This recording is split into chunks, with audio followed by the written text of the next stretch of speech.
The way you pronounce my name is Mady Sissoko, but back home, people call me Madiganda. I'm from Mali, West Africa.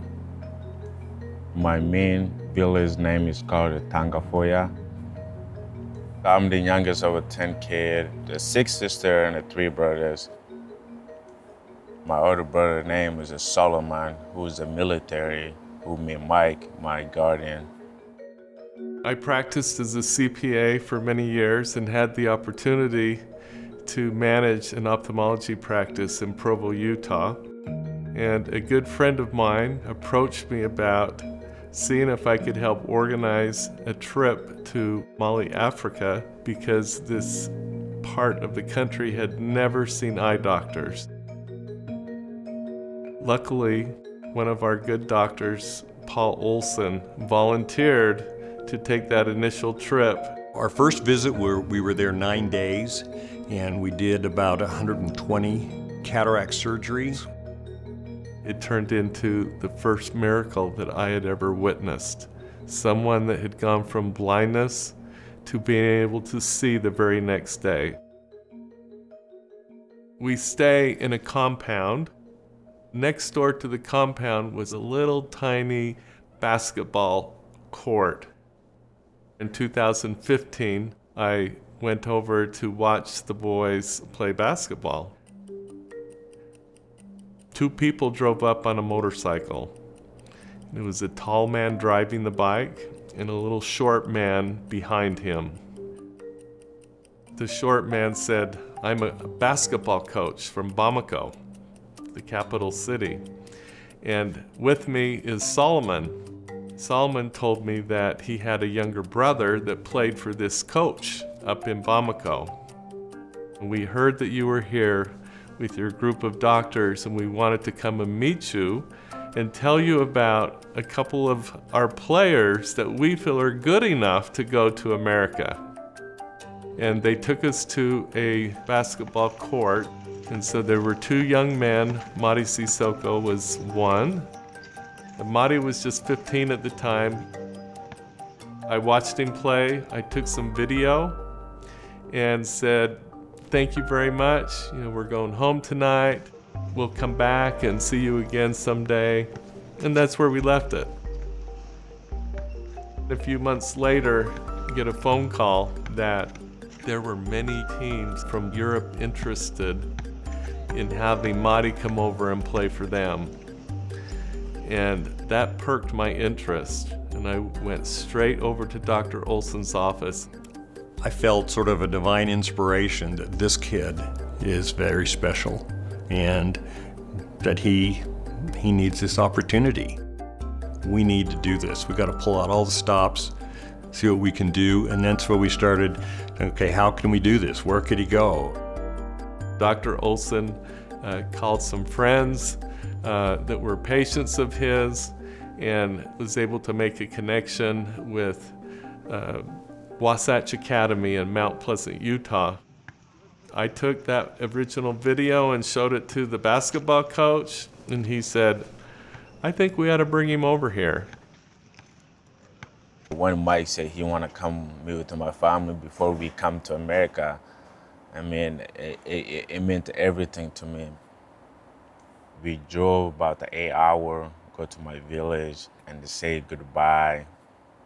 It was an exciting moment, also the sad moment, because that was my first time ever leaving my family to go somewhere like that. When I got Utah first, my mind, I was just saying, wow, this is crazy. Coach Condi at Wasatch Academy, the thing he told us right off the bat is this kid's got everything you can't teach, but his basketball IQ is just about 0. Mady's development at Wasatch Academy, because of his coaching and his determination, he developed quite quickly. We identified Mady and kind of delved into it, and as time told us, he'd kind of be the right fit for us, and then the relationship started to nurture. We went out to Michigan State for a final visit, and He said, Mady, this is your decision. You only go to one school, and then you have to think about it and pray about it. So God led me to Michigan State. In terms of all those sacrifices he made in his journey, we put value in that, and we appreciated him for those moments that we can't even relate to ourselves.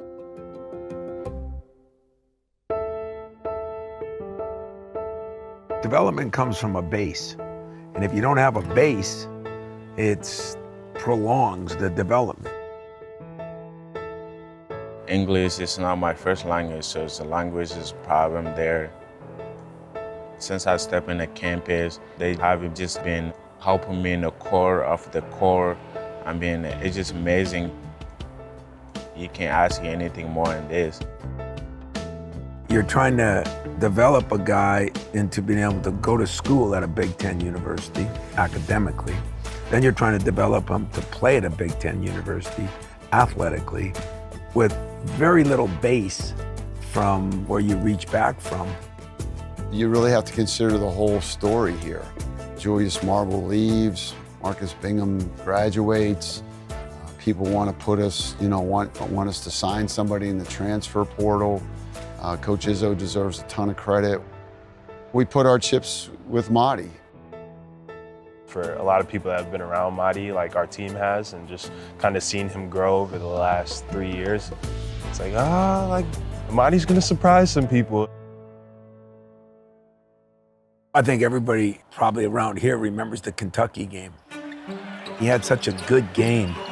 Mady Sissoko coming off a terrific game against Gonzaga, gets the Spartans on the board. Think about this kid's development. He's really improved from last year. Sissoko, nice play. Sissoko has star potential. 16 points and 9 rebounds. New career high in scoring, and he has matched his career high in rebounds. Mady was the player of the game. The whole team has surrounded him. I mean, they were all so excited for him. The Kentucky game, I could watch that over and over. Part of it to see his teammates show how much they care about him. Every experience, in some ways, a new experience for him, especially as we go through Big Ten play. He's not as smooth offensively as a Trace Jackson Davis. He's not as big as a Zach Edey. But I will tell you, against Indiana, he had his best post move, back to basket move early in the game. This is Sissoko stepping middle. What a matchup over the top of Jackson Davis. So there is that progress. We talk a lot here about there's a process. With Mady, we proved that we believed in him because we didn't go out and get somebody. And he proved that he believed in us because he didn't leave. And yet, we're still in the process. Mady is not where I think he's going to be.